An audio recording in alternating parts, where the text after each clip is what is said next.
So mga tol, wala na po yata makakapantay sa nagawa ng ating pambansang kamao legend Manny Pacquiao, ang pagiging 8th Division World Champion. Yan po ang sinasabi ng karamihan. Si Pacquiao lang po kasi ang nakagawa na maging 8th Division World Champion sa kasaysayan. Subalit kinukumpara po si Manny Pacquiao mga tol sa isa sa sumisikat sa Asian boxer na nagmula sa Japan.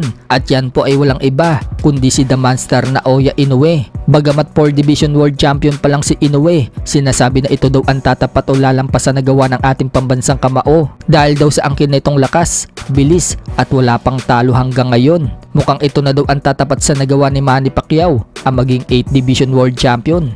Lalo pat sinabi din po ng co-promoter ni Inoue na si Bob Arum at dating promoter din po yan ni Pacquiao na mas legendary pa umano si Inoue kaysa daw kay Pacquiao. So gusto nga po marinig ng mga boxing fans kung ano ang opinion ni Manny Pacquiao sa sinasabing si Inoue daw ang makakapantay sa nagawa niya. So sumagot na po si Manny Pacquiao mga tol tungkol dyan sa interview po kay Manny Pacquiao mga tol ng PTV Sports nito lang nakalipas na araw sa ginanap na Elorde Awards Night. Wika ni Pacquiao mga tol, kung gusto daw ni Inoue na maging 8th Division World Champion, mahaba-haba pa daw ang tatakakin ni Inoue. Kung 4th Division World Champion daw si Inoue ngayon at may edad na 31, 4 na division pa daw ang tatalunin ni Inoue. Medyo mahirap daw yan at mahaba-haba pa daw. Pero sa kabila ng debate mga tol kung sino sa kanilang dalawa ang pinakamahusay, suportado daw ni Pacquiao mga tol ang pag-ariba ng karera ni Inoue. Sa katunayan, paborito umano niyang boksingero itong si Inoue. Naturuan na daw niya si Inoue noong pumunta siya sa Japan. Sinabihan daw niya si Inoue na hard work is the key for a boxer. Kailangan din daw mag-focus at may dedikasyon. So nakikita naman daw ni Manny Pacquiao kay Inoue na porsigido daw ito. Kaya malayo pa daw ang mararating ni Inoue. At tingnan daw natin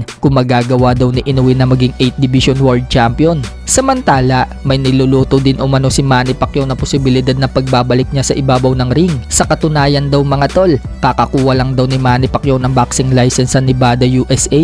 Nag-undergo daw siya ng complete medical exam. Kaya abangan na lang daw natin yung pagbabalik niya sa ring. So mukhang mapapalaban pa rin talaga si Manny Pacquiao mga tol sa Amerika. Kaya abangan po natin yung pagbabalik niya. Sa kabilang banda naman mga tol, Naoya Inoue, kakalad ka rin umano sa impyerno ni Nick Bull. Yan po ang sinabi ng former world champion na si British Carl Frampton. Sa mga hindi po kasi nakakaalam mga tol, si Nick Bull po ang tinatarget ni Inoue na makalaban kapag umakyat na si Inoue ng featherweight division. Kaya opinion po ni Frampton, naniniwala siya na malaki daw ang pag-asang talunin ni Nick Bull si Inoue. May estilo daw si Nick Bull mga tol na magbibigay bangungot kay Inoue. Sa tingin umano niya, mananalo daw si Nick Bull kay Inoue at si Nick Bull din daw ang magiging favorite sa laban na yan. Yan daw ang opinion niya.